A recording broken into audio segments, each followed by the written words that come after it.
નમસ્તે વિદ્યાર્થી મિત્રો, ધોરણ 8 વિષય ગણિત સેક્શન નંબર 6 વર્ગ અને વર્ગમૂળ. આમાં અલગ અલગ પ્રકારના દાખલા આપણે રોજ કરીએ છીએ અને છેલ્લા લેક્ચરમાં આપણે એવું જોયું કે અવિભાજ્ય અવયવીકરણની રીતે કઈ રીતે કોઈ પણ સંખ્યા આપેલી હોય તેનું વર્ગમૂળ નીકળે તો જોડકા બનાવવાની વાત હતી એ થઈ હતી. અને છેલ્લે મેં એ પણ કીધું હતું કે આ જોડકા બનાવવાની જે રીત છે ને એને જરાક મગજમાં રાખજો, કારણ કે હવે એના આધારે એના પછીનો દાખલો એટલે કે દાખલા નંબર આ સ્વાધ્યાય 6.3 નો જે છે એ થશે. તો પેલા રકમ જોઈ લઈએ કે નીચે આપેલી દરેક સંખ્યા માટે નાનામાં નાની એવી સંખ્યા શોધો. આ દરેક સંખ્યા માટે નાનામાં નાની એવી સંખ્યા શોધો કે જેના વડે ગુણવાથી કે આ બધી સંખ્યાઓ ખરેખર પૂર્ણ વર્ગ નથી. જોઈને કેમ ખબર પડે? 2, 8 એકમના અંકમાં છે તો એ એકમના અંકમાં 2, 8 હોય તો પૂર્ણ વર્ગ ના હોય. તો એવી સંખ્યા વડે ગુણવાનું છે કે જેનાથી ગુણ્યા પછી જે સંખ્યા મળે એ સંખ્યા પૂર્ણ વર્ગ હોય. ઉપરાંત મળતી આ સંખ્યાનું વર્ગમૂળ પણ શોધો. એટલે જે સંખ્યા આપણને ગુણ્યા પછી મળશે એ પૂર્ણ વર્ગ હશે અને એનું વર્ગમૂળ શું થાય એ શોધવાનું છે. રીતમાં કંઈ ફેરફાર નથી. જે અવિભાજ્ય અવયવીકરણની રીતે આપણે ભાગાકાર કરતા હતા ચોકઠામાં મૂકીને એ જ કરવાનું છે. તો પહેલા જો અહીંયા 252 છે ને આપણે અહીંયા મૂકી દઈએ તો 252 2 થી ભાગાશે 2 એકુ 2, 2 દુ 4 અને 2 છક 12. વળી પાછા 2 થી ભાગાશે 2 છક 12 અને 2 તેરી 6. હવે 3 થી ભાગાશે તો 3 દુ 6, 3 એકુ 3. વળી પાછા 3 થી ભાગ 3 સત્તા 21. હવે કોનાથી ભાગાશે? 7 એકુ 7. તો જે જોડકા બનાવવાની વાત હતી તો જોડકામાં આ એક જોડકું 2 નું છે, 3 ની પણ જોડી છે, પણ 7 એકલો છે. એનો અર્થ શું થાય કે આ જે સંખ્યા છે ને એમાં 7 ખરેખર ડબલ વાર હોય ને તો આ પૂર્ણ વર્ગ હોય. આપણે જોયું ને કે જેટલી પણ સંખ્યાઓ પૂર્ણ વર્ગ હતી આ રીતે આપણે એને ભાગાકાર કર્યો તો બધી સંખ્યાઓના જોડકા મળતા. અહીંયા જોડકામાં 7 ખૂટે છે, બરાબર? એનો મતલબ શું થયો? અહીં 252 બરાબર 2 ગુણ્યા 2 ગુણ્યા 3 ગુણ્યા 3 ગુણ્યા 7 માં 7 એક જ વાર છે. તેથી આપેલ સંખ્યાને 7 વડે ગુણવાથી તે પૂર્ણ વર્ગ બનવું. બરાબર? તો 252 છે એને આપણે 7 વડે ગુણીએ, આમ કરીએ તો અહીંયા પણ 7 વડે. જો હંમેશા યાદ રાખજો, ગણિતમાં જે ફેરફાર આપણે કરીએ ને તો ડાબી બાજુ જે ફેરફાર કરીએ જમણી બાજુ કરવો પડે. ઉદાહરણ તરીકે અહીંયા 252 ને આપણે 7 વડે ગુણ્યા તો એ 7 વડે અહીંયા પણ ગુણવું પડે. ખરેખર જરૂર આપણને 7 ની અહીંયા છે તો ખાલી અહીંયા જમણી બાજુ 7 વડે ગુણી નાખીએ અને ડાબી બાજુ ના ગુણીએ તો ના ચાલે. અહીંયા શું કરશું? 2 ગુણ્યા 2 ગુણ્યા 3 ગુણ્યા 3 ગુણ્યા 7 ગુણ્યા 7. આનો અર્થ શું થાય કે આપણે ગણિતની દ્રષ્ટિએ કોઈ ફેરફાર કર્યા નથી. હવે 252 ગુણ્યા 7 કરીએ તો શું થાય? 7 દુ આપણે એનો ગુણાકાર અહીંયા કરી શકીએ સાઈડમાં, તો અહીંયા કરી શકીએ 252 ગુણ્યા 7. 7 દુ 14 નું છોકરું વધી પડી 1, 7 × 5 = 36, વધી 3, 7 દુ 14 ને 3 17. કેટલા આવે છે? 1764. અને હવે અહીંયા કેટલા આવશે?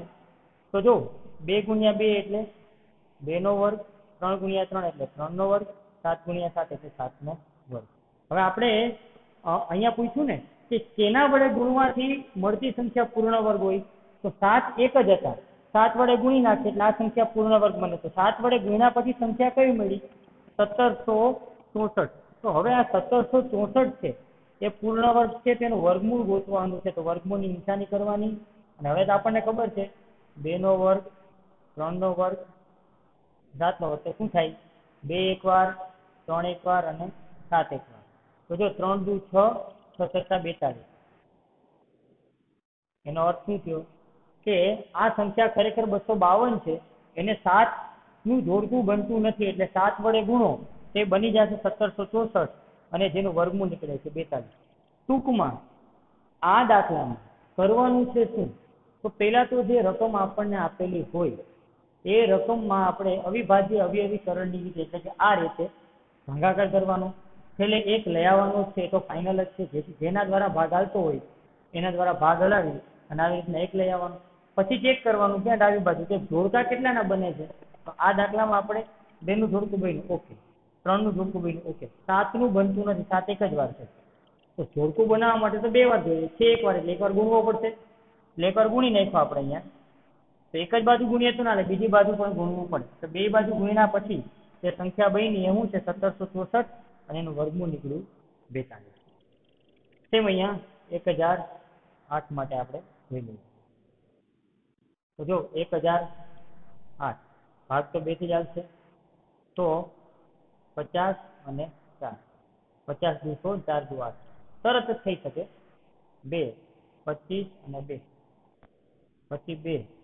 હવે જો અહીંયા 2 એકુ 2, 2 દુ 4, 2 6 12, 252 આવી ગયા. તો 252 આવી ગયા પછી તો આ જે કર્યું એ જ અહીંયા કરવાનું થશે. તો વળી પાછા 2 અને અહીંયા 126 એટલે 63, વળી પાછા 3, તો અહીંયા હતા 21, વળી પાછા 3 વત્તા 21, વળી પાછા 7 7.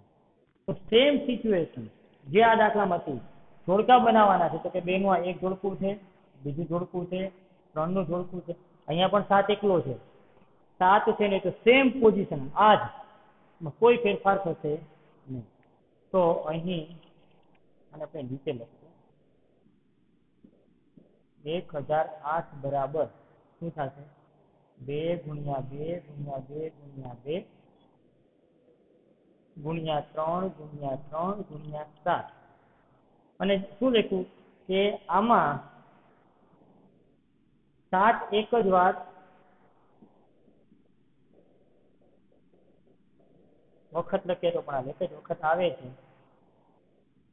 તેથી આપેલ સંખ્યાને 7 વડે ગુણતા તે પૂર્ણ વર્ગ બને.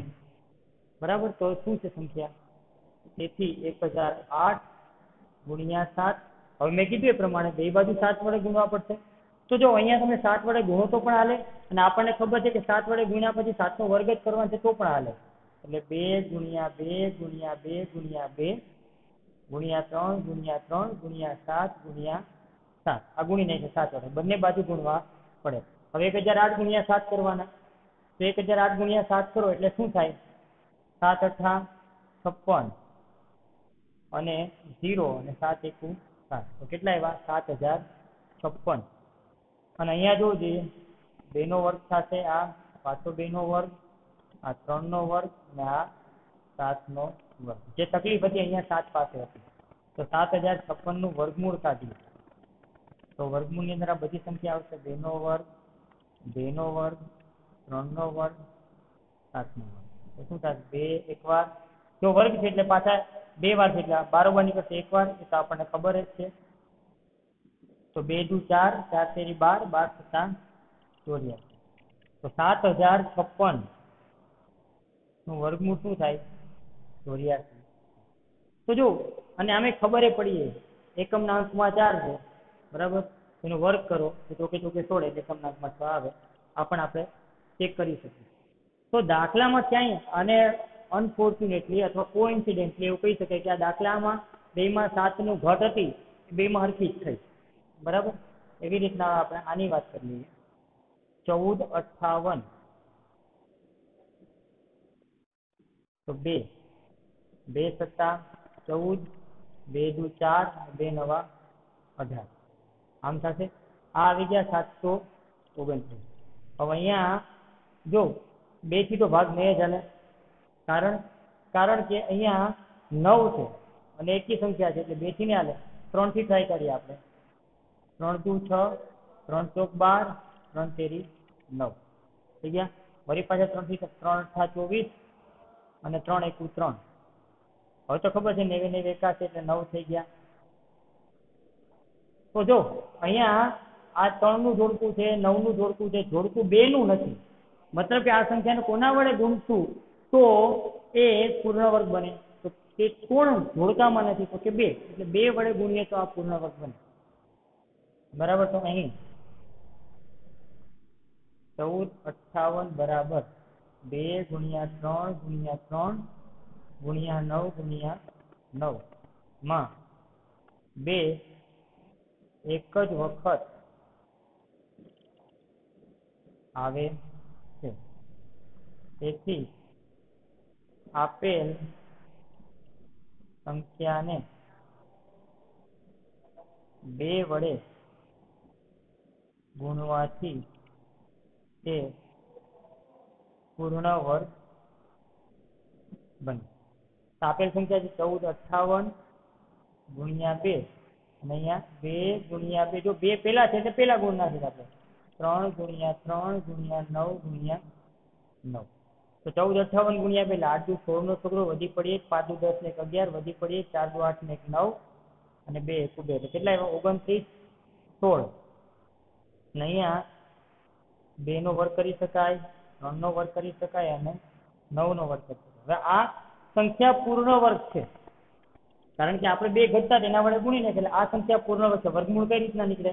તો કઈ કરવાનું નહીં, વર્ગમૂળની નિશાની 29, 16 ના વર્ગમૂળની અંદર 2 નો વર્ગ, 3 નો વર્ગ, 9 નો વર્ગ.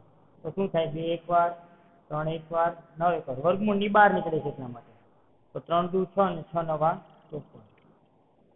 એટલે 29, 16 એ પૂર્ણ વર્ગ બને 2 વડે. 1458 એને 2 વડે ગુણીએ એટલે પૂર્ણ વર્ગ બને. સંખ્યા મળશે 29, 16, અને એનું વર્ગમૂળ 54 નીકળે. તો આ દાખલા બધામાં એક જ રીત આવે છે, પણ આ દાખલાની જે રકમ છે એને સમજવા માટે પ્રેક્ટિસ કરવી જરૂરી છે. હવે અહીંયા 768, તો અહીંયા પણ 2 વડે ભાગ આવશે. 2 તેરી 6, 2 અઠ્ઠા 16, 2 ચોક 8.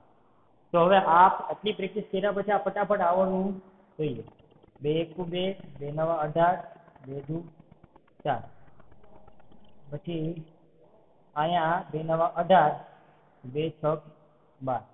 પછી અહીંયા 2 ચોક 8, 2 અઠ્ઠા 48 દુ 96, 24 દુ 48, પછી 2 12 દુ 24, વળી પાછા 2 છક 12, અને અહીંયા 6 છે.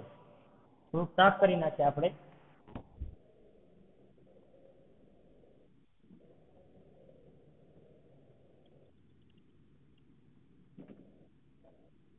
એટલે અહીંયા 2 છક 12, 2 તેરી 6, 3 એકુ 3. એક તો આવી ગયા.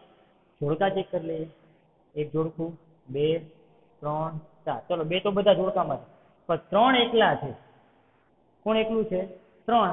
એટલે આપણે આ સંખ્યાને કેટલા વડે ગુણવા પડશે? 3 વડે ગુણવા પડશે. અહીં 768 બરાબર 2 ગુણ્યા 2 ગુણ્યા 2 ગુણ્યા 2 ગુણ્યા 2 ગુણ્યા 2, 6 છે ને? 2, 4 અને 6, 8. સોરી, 1, 2, 3, 4, 5, 6, 7, 8 અને 3 માં 3 એક જ વખત આવે છે. તેથી આપેલ સંખ્યાને 3 વડે ગુણવાથી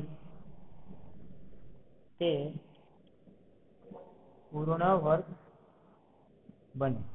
તો 768 ગુણ્યા 3, અને બાકી આ બધું તો હું જોડકાને હવે વર્ગમાં લખી નાખું છું.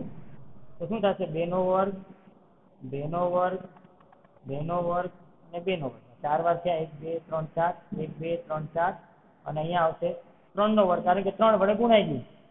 હવે 768 ગુણ્યા 3 કરી લઈએ. 8 તેરી 24, વધી 2, 6 તેરી 18 ને 2, 20 ની શૂન્ય, વધી પડી 2, 7 તેરી 21 ને 2, 23. 23, 0, 4. અને અહીંયા શું આવશે? 2 નો વર્ગ, 2 નો વર્ગ, 2 નો વર્ગ, 2 નો વર્ગ, અને 3 નો. હવે આનું વર્ગમૂળ કાઢવાનું રહેશે. 23, 0, 4 ડાયરેક્ટ કરી શકાય. વર્ગમૂળ કાઢીએ શું આવશે? 2, 2, 2, 2 અને 3. 2 દુ 4 દુ 8 દુ 16, 16 તેરી 48.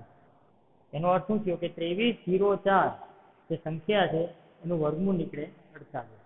તો અહીંયા જો દાખલા છે ને એ એકદમ એક જ રીતથી સતત ભાગે, એક જ રીતથી, કંઈ નવું નથી.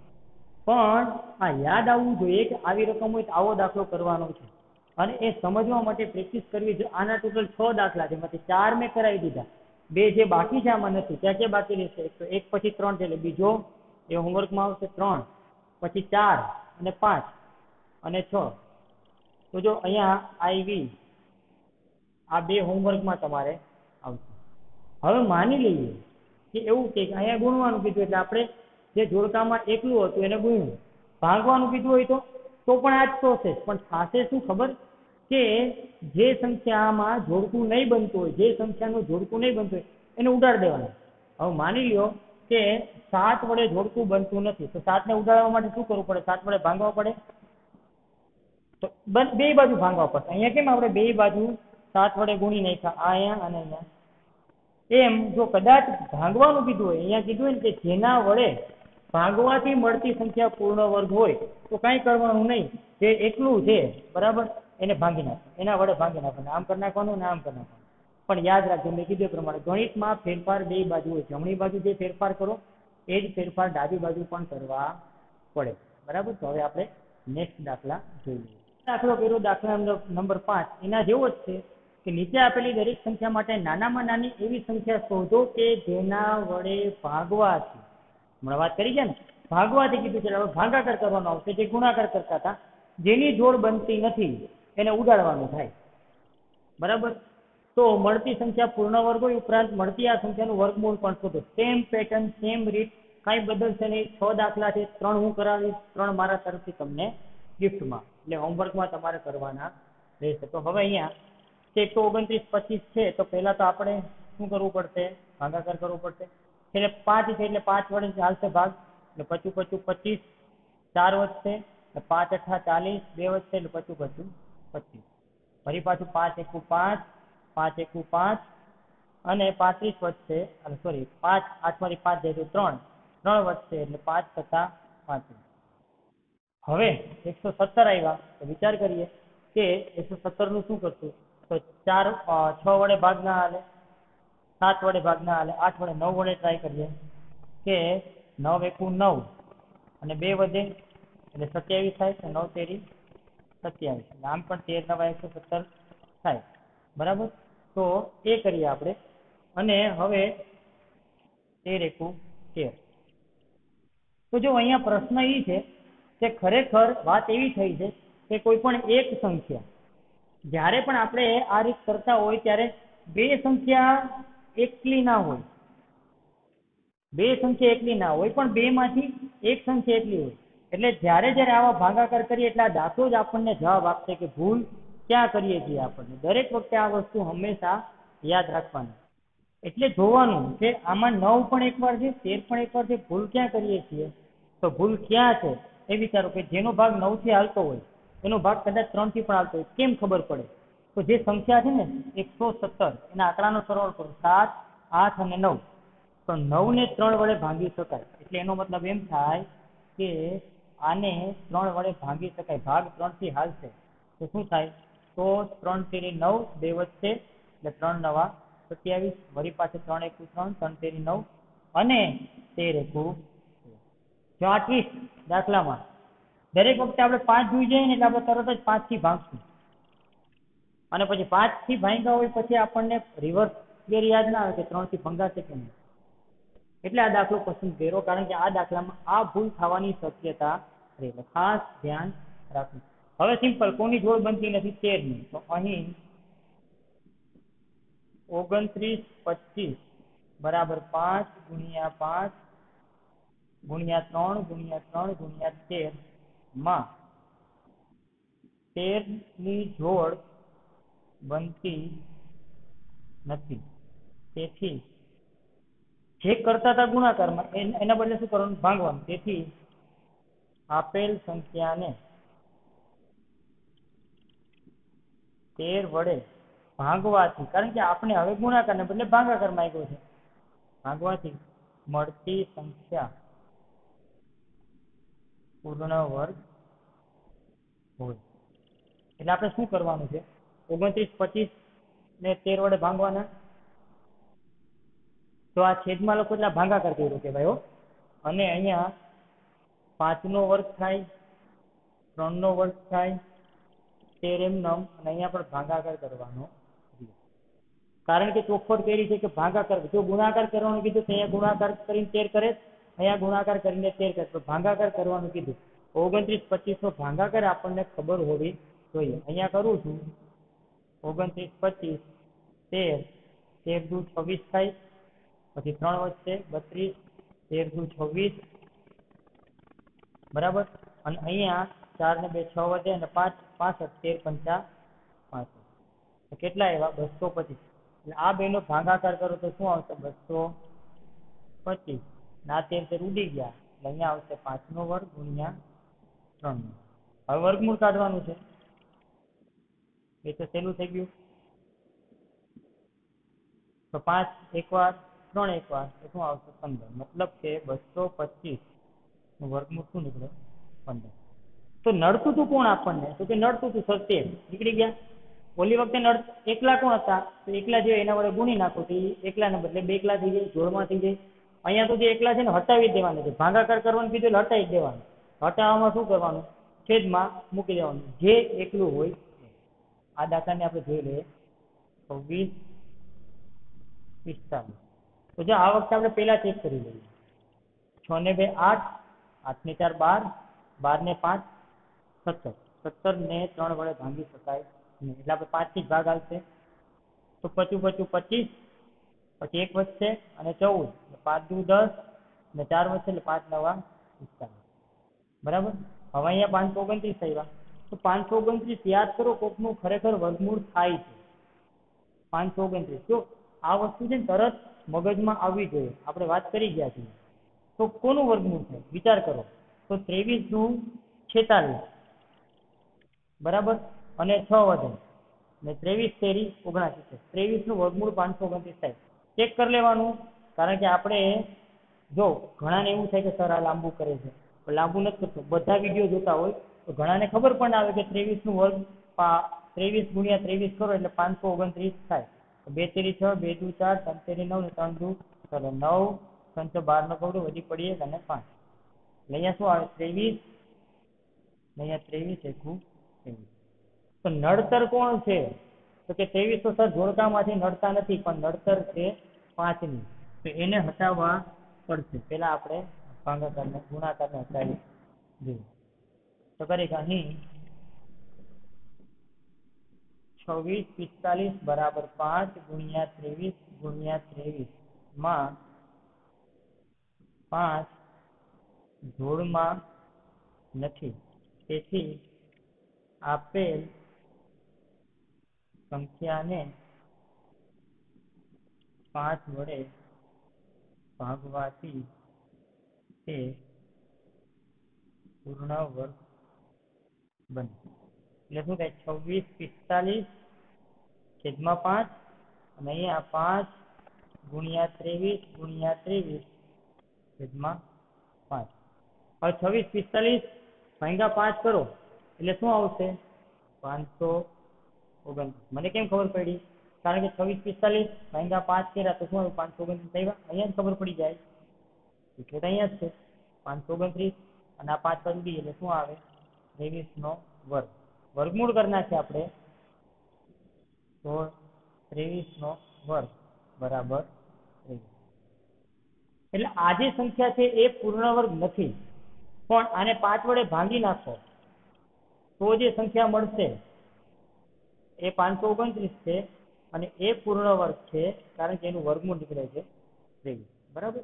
તો સિમ્પલ દાખલા છે અને આપણે સિમ્પલ રીતે કરવાના છે. આની જેટલી પ્રેક્ટિસ કરશું એટલા આપણા ગુણાકાર, ભાગાકાર અને વર્ગના રીત પણ આપણને પાકી થશે. એટલે આપણે આ દાખલો પણ તમને હું હોમવર્કમાં આપું છું. બરાબર. જે દાખલા થાય એકવાર ટ્રાય કરીને મૂકી નહીં દેવાના. ભૂલ થઈ તો જોવાનું ક્યાં ભૂલ થઈ છે, કેવી ભૂલ થઈ છે, કેટલી ભૂલ થઈ છે ચેક કરવાનું. 3 વાર મિનિમમ ટ્રાય કરવાની. અને પછી દાખલો ના થાય તો બિંદાસ મને પૂછજો, હું કરાવી દઈશ. હવે આપણે સ્વાધ્યાય 6.3 ના એના પછીના દાખલા. હવે પછીના લેક્ચરમાં ભણશું. Thank you.